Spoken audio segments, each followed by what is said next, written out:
I am starting Spotify app in PlayStation 4.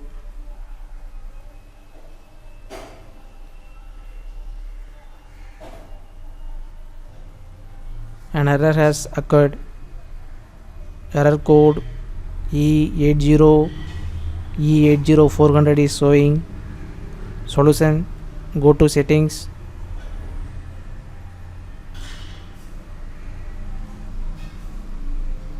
select date and time,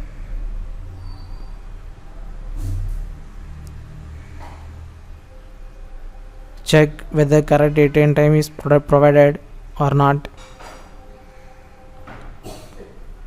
You can set the date and time manually, or you can set using internet.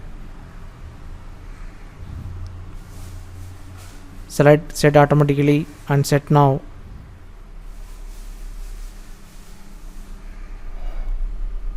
After setting the correct date and time, now start the Spotify.